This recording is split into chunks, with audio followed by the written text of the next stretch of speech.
Shalom, selamat pagi Bapak Ibu Saudara yang terkasih di dalam Tuhan. Kembali lagi kita bertemu di Pagi Menyapa di hari Rabu di pagi hari ini.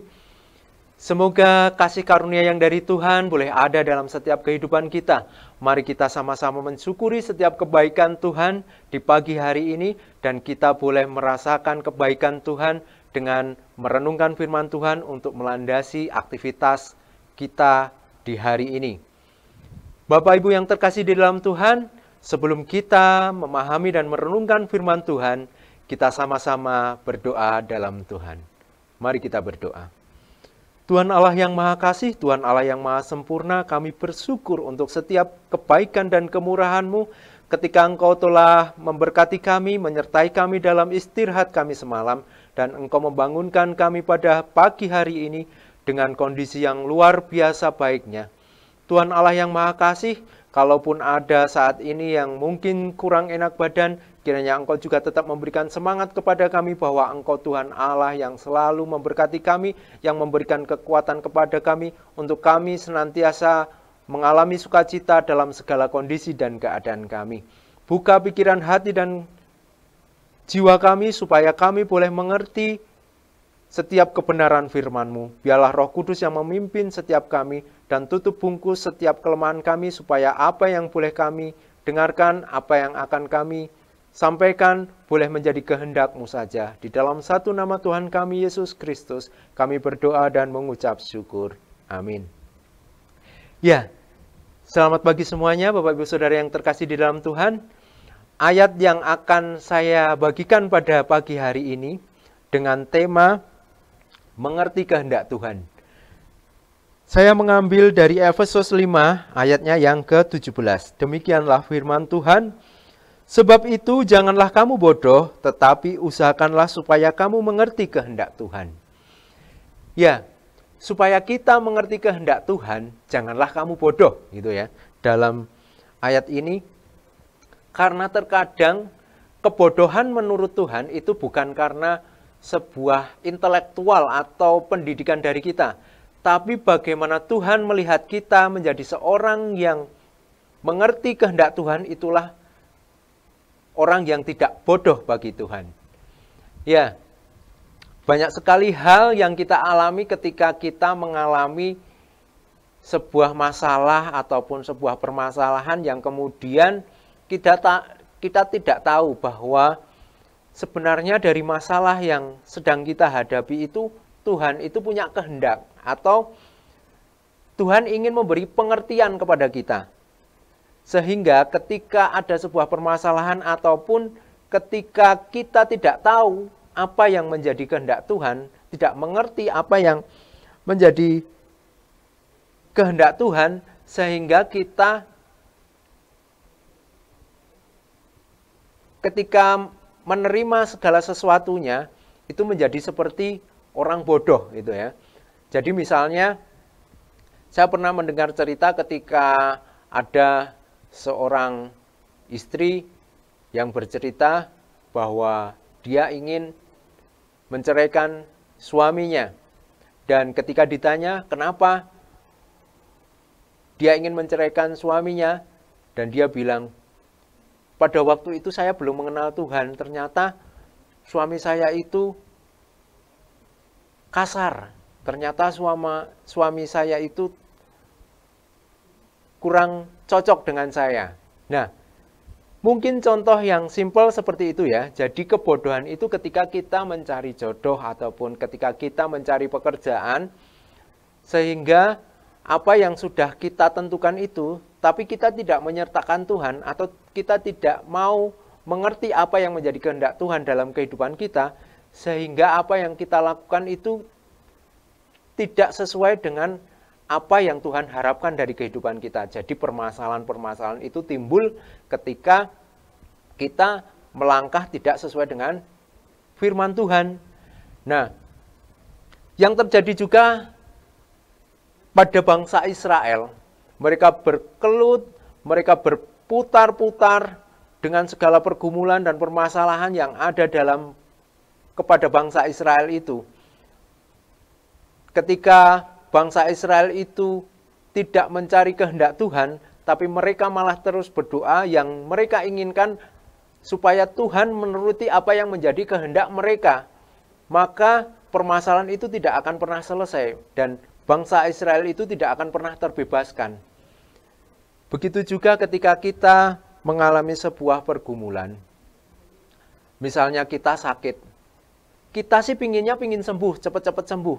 Tapi terkadang ketika kita mau mengerti kehendak Tuhan, terkadang sakit penyakit yang kita alami itu sebenarnya ada sebuah keinginan Tuhan untuk membentuk diri kita. Itu kalau saya boleh bercerita, ketika saya mengalami sakit keluar masuk rumah sakit pada waktu itu tahun 2017-an, saya mengalami sebuah sakit yang ibaratnya dokter pun sampai bilang, sakitnya tuh opo toh, kok bola-bali masuk keluar rumah sakit sehingga biaya sudah keluar banyak. Dan ketika itu yang saya selalu inginkan, ya saya cepat sembuh supaya saya tetap bisa beraktivitas. Tapi ketika saya bertemu dengan seseorang, yaitu hamba Tuhan, dan hamba Tuhan itu menguatkan diri saya, supaya saya terus bisa menemui Tuhan, supaya saya terus bisa mengerti kehendak Tuhan, membaca firman Tuhan, dan menyembah Tuhan, maka pribadi saya memulai berubah. Pada waktu itu, saya merasakan bahwa sakit saya ini memang Tuhan inginkan supaya saya lebih dekat lagi untuk bisa mencari Tuhan, untuk saya bisa memperbaiki kehidupan saya, untuk saya tidak lagi jatuh lebih dalam ke dalam dosa-dosa yang sudah saya lakukan, dosa-dosa anak muda. Dan di situ saya mulai mengerti bahwa ketika saya sakit, saya diizinkan untuk bertemu dengan orang-orang, walaupun pada waktu itu saya masih sakit, tapi ketika saya mau mengerti kehendak Tuhan, saya dipimpin dan seakan-akan itu saya merasakan ada kekuatan baru, walaupun dalam tubuh saya itu saya merasakan bahwa ada penyakit atau ada rasa sakit yang terus saya rasakan. Tapi ketika saya mau mengerti kehendak Tuhan, maka rasa sakit itu saya bisa lewati. Walaupun pertama kali ketika saya boleh sakit itu, saya merasa khawatir. Ada kekhawatiran nanti saya gimana ya kalau operasi, kalau nanti saya mati seperti apa. Dan itu menjadi sebuah ketakutan yang tersendiri untuk saya. Tapi ketika saya mau mengerti kehendak Tuhan, Tuhan pimpin saya, bahkan saya boleh diizinkan untuk melayani di sebuah rumah sakit di Purworejo ini sebagai tim doa. Dan saya ketika bertemu dengan pasien-pasien yang sakit itu, saya bisa berbagi bagaimana saya dipulihkan, bagaimana saya boleh mensyukuri atau menikmati yang sakit yang saya alami ini menjadi sebuah anugerah untuk saya bagikan. Dan kemudian saya boleh merasakan bahwa sakit itu ya hanya sebuah anugerah saja, supaya saya boleh menjadi pribadi yang lebih kuat lagi, menjadi pribadi yang lebih baik lagi di dalam Tuhan. Sehingga ketika mungkin saya bertemu dengan pasien yang tidak seiman dengan saya, mungkin teman-teman saya pernah merasa takut ketika saya mendoakan seorang ustadz pada waktu itu. Ada yang berbicara, Mas, nanti kalau tidak mau didoakan seperti apa? Saya tidak mau mendoakan terlebih dahulu. Yang saya mau berikan adalah kesaksian saya di mana saya boleh menikmati sakit penyakit saya, sehingga saya saat ini tetap bisa bertahan di dalam Tuhan. Dan sakit penyakit itu, puji Tuhan, saat ini pun saya masih terkadang merasa sakit, tapi saya boleh menikmati itu karena Tuhan telah memberikan kekuatan kepada saya untuk saya boleh lebih mendekatkan diri kepada Tuhan lagi. Karena memang tubuh, jiwa, dan roh saya itu sepenuhnya Tuhan yang mengendalikan.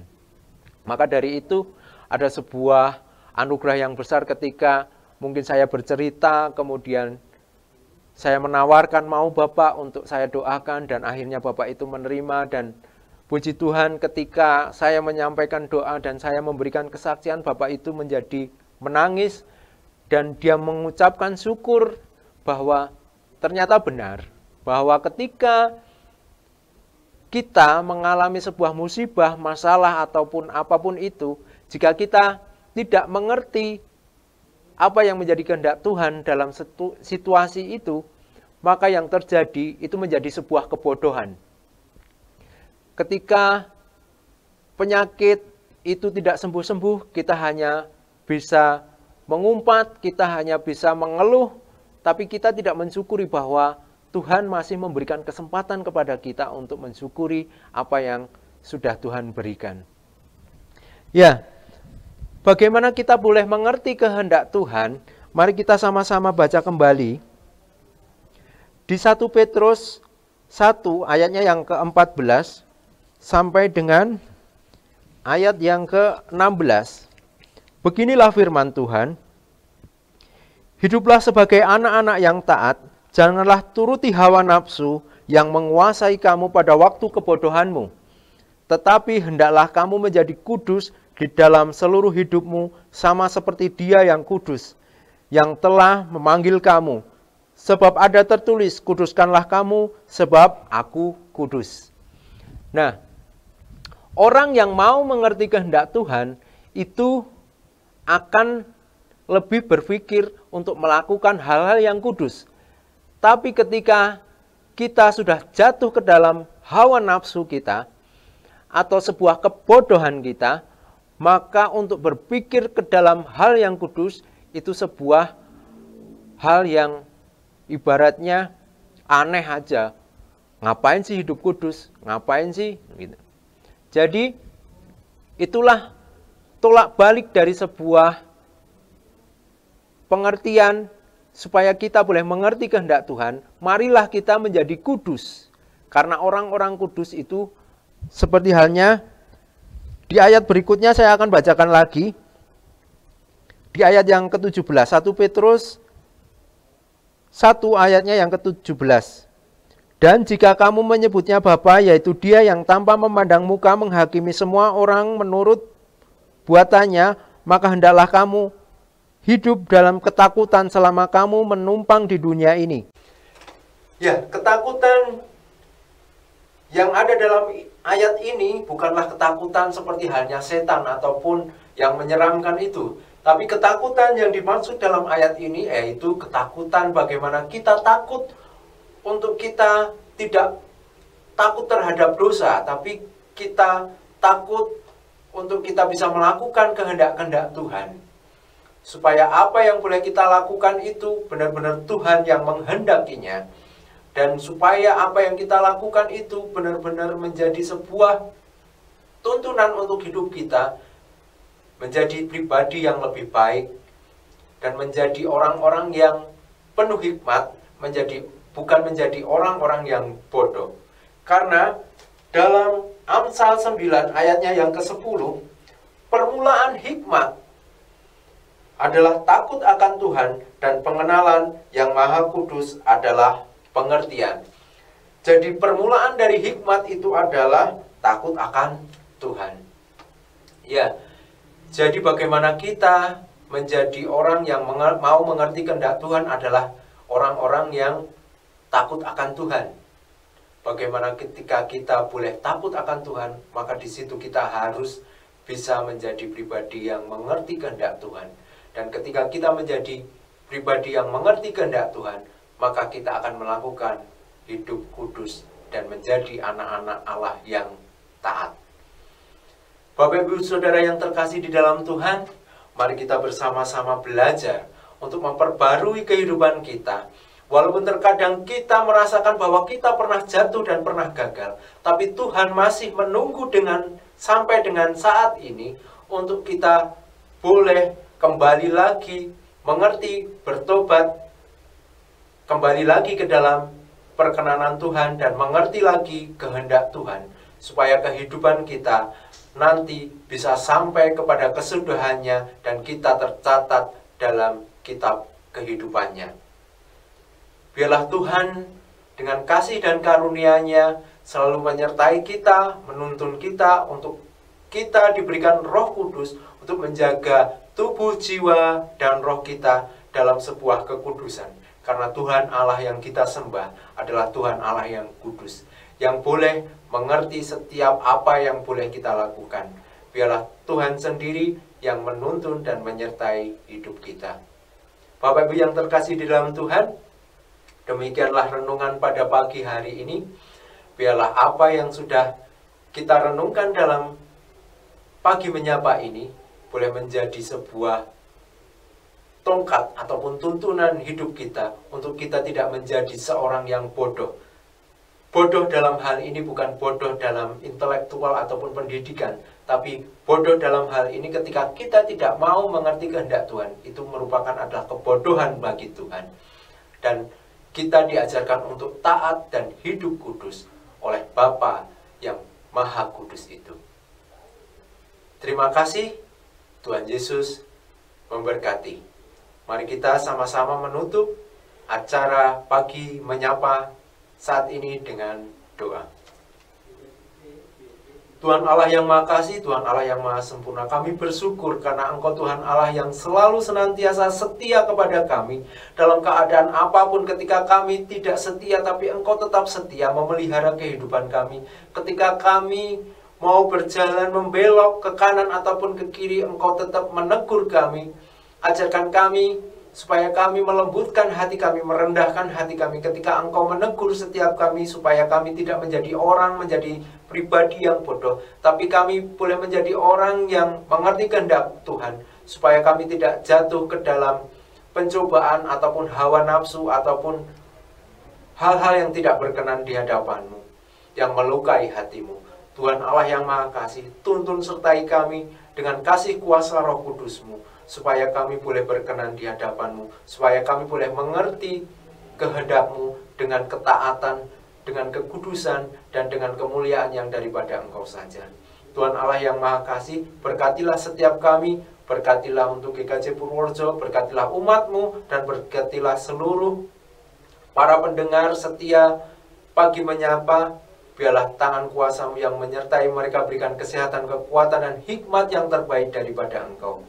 Engkau sendiri Allah yang penuh kuasa, Engkau sendiri Allah yang mengerti setiap kelemahan dan kekurangan kami. Engkau yang melengkapi dan memulihkan setiap kehidupan kami dengan tangan kasih kuasa-Mu, dan bilur-bilur-Mu saja yang melindungi setiap hidup kami. Tuhan Allah yang Maha Kasih, kami berserah sepenuhnya di dalam tangan kuasa-Mu. Dalam satu nama Tuhan kami Yesus Kristus, kami berdoa dan mengucap syukur. Haleluya. Amin. Terima kasih. Tuhan Yesus memberkati.